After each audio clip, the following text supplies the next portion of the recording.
help us understand why the Founding Fathers assumed and needed an educated citizenry for a free republic versus where we're going with Common Core and the progressive ideologues.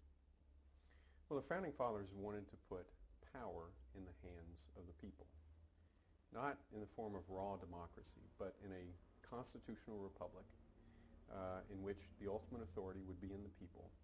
And if you're going to give power to someone, of course you have to give self-government to those people, and you have to give a longing for the truth to those people so they understand what freedom and justice really are. So you can read in the Founding Fathers themselves, in Benjamin Franklin, in Thomas Jefferson, they wrote treatises on education. And interestingly enough, they begin their treatises writing about the ends of education. And the ends of education were not college and career readiness or job skills for an 18th century global economy. The ends of education for both Jefferson and for Franklin was happiness. The great good which all things tend to, liberty and justice and freedom under the rule of law, lead to happiness. That's what they wanted. They wanted a civil society that was able to live in peace and in prosperity, with each person being accountable for himself and doing right according to what people have agreed is right for ages. That's what the Founding Fathers had in mind. The progressives have a very different view of history. They really believe in the idea of a ruling class who should rule over what they used to call the masses, though they're not so honest in their language anymore. And this comes all the way from John Dewey and Woodrow Wilson and the early progressives. They want the lower orders to have this really skills-based job training type of education without a lot of history in it, without a lot of great stories in it, so that they'll be more functional in the society and they'll be more easily manageable. Meanwhile, the people who get a true traditional education that is centered upon language, because whoever rules the language controls the society, those are the what you might call the ruling class. So this education that's being set up by the Common Core is a more skills-based, non-literary, non-classical education that's meant to make simply functional human beings who are not even really citizens so much, and who are going to have a very bleak view of life and essentially be taught the lesson that you'll be taken care of by those who understand things better than you do. That's the lesson. So that's what the kind of education is that's being put into place, and the Common Core is just the latest version of that. I would say that it's the ultimate progressive train wreck, with three different kinds of progressivism coming in. The old style progressivism, the Dewey progressivism that you find in the schools of education these days, is what I call romper room progressivism. All the kids are socializing and doing skits and projects all day long to learn how to be functional members of society.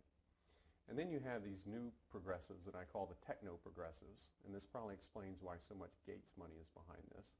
And they want to put every kid behind a computer for a number of hours of the day, and to do these low-level skills just by clicking their way into oblivion. And if you've been into the schools recently, you will see that kids are almost always behind computers, even in an English class, even in a math class. And then the third wave of progressivism, of course, is the ideological progressives, who are essentially neo-Marxists, except unlike Marx, they say, why kill the rich when you can simply tax them to death? And so the highly ideological progressives are the ones who are really behind the Common Core. And these three kinds of progressivism can be found if you just look in the standards. As I show in one of the standards that I expose in my book, The Story Killers, in one of the chapters where I treat the standards, I go through an actual standard and show how in this standard there's a project, there's an ideological message, which especially concentrates on the word diversity that they love more than anything.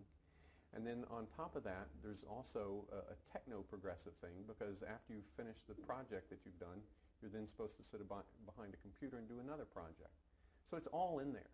Everyone talks about these great standards. These great standards are just failed education, old failed forms of education, and then the new computerized failed forms of education over and over again.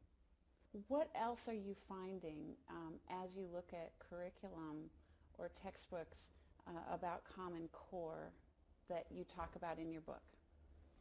Well, when you think students are actually reading things in their curriculum, it turns out that they're not reading anything close to what it says they're reading on paper. So, for example, take the novel Mary Shelley's Frankenstein, which is a great classic. We all know it just because it's a part of our culture. But if you look at what actually goes on with Mary Shelley's Frankenstein in a school, it's frightening. It's monstrous. What they do is they give you about 3 or 4 pages of Mary Shelley, not a selection from Frankenstein, but just writing about Frankenstein. And then you'll have 4 or 5 pages of a modern author talking about frightening stories that she heard as a child that have no relation to Frankenstein. You might see a picture from a 1950s movie of a Frankenstein monster. The teacher will ask the class to dress up as Frankenstein, sometimes to actually write an autobiography of a monster. So you put yourself in the position of a monster. Why? Because monsters are never properly understood. So to figure out what it means to be a monster, you have to put yourself in the monster's shoes. I'm not making this up. And then on top of that, and this is in a leading textbook, they have 5.5 pages, 2 more pages than the words you get from Mary Shelley, 5.5 pages of a skit from Saturday Night Live on Frankenstein. And in that skit, there's an exchange where one of the villagers says, "Hey, you're the monster." The other villager says, "No, he's the monster. Look at him. He has green skin." To which Frankenstein's monster says, "Oh, so this is a race thing. What are you guys, a bunch of fascists?" In the margin of the teacher's edition, the teacher is instructed to explain the term fascist to her students and to point out that the term fascist is now applied to all right-wing extremist groups. So do the readers of the Daily Caller belong to any right-wing extremist groups? Are they fascists? Talk to us a minute about an Orwellian society where truth is hard to find right now. Truth isn't even seen as objective and capable to find. How do you fortify a citizen or a student to discern the truth in a society so filled with propaganda? Well, one of the things that the Common Core is doing is they're basically obliterating any way of what they call critical thinking, but in the old days we just called it logic. And the way that young people used to learn logic was by reading great stories, but also taking math. Well, math has also been eviscerated in the schools. We hand calculators to kids and tell them to multiply and tell them that they never really need to know their multiplication tables. At a higher level, they don't learn geometry. Or they take a class called geometry, and yet all the proofs, all the Euclidean proofs have been ripped out of it. Now that's astonishing, but students in this country have not taken a proof-based geometry since the 90s.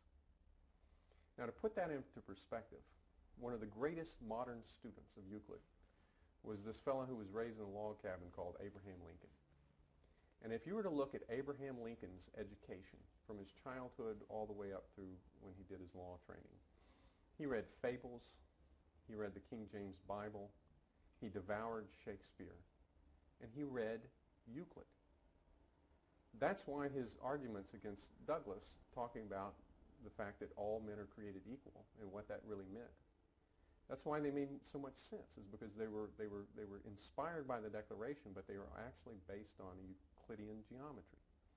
So if you take away that kind of power of mind that Lincoln had, and you deprive young people of that, then how are they ever going to be able to think about anything? We use the language of problem solving, but we don't give them any good problems to solve. The only time you can ever encounter problem solving or true thinking is if you are thinking about great things, great problems that have to be figured out. The Common Core takes all the great problems out of both the math standards and the English standards. And the history standards are right around the corner. It's a hard thing to do, and it's something that parents have to do. But I'm of the opinion that if you could take young people and just read one great story a year with those young people, it might be something you have to do in the home. But you start out with The Little Match Girl of Hans Christian Andersen, and you work your way all the way up through Pride and Prejudice, which is one of my favorite novels, or Dostoevsky's Crime and Punishment. And actually you go through that book and try to figure out what it says, what it means, who these characters are, what their virtues are, what their vices are. If you could do that, once human beings see the truth, once they actually see robust characters who are in their own troubled ways pursuing the good, then any of the claptrap that they get in the regular schools right now is going to appear just plain nonsense. And so they will be able to see the difference between the truth and the error that they're surrounded with almost every hour of their education. The best antidote against falsehood is the truth. And that's what the Common Core is. They're trying to prevent the truth from getting out.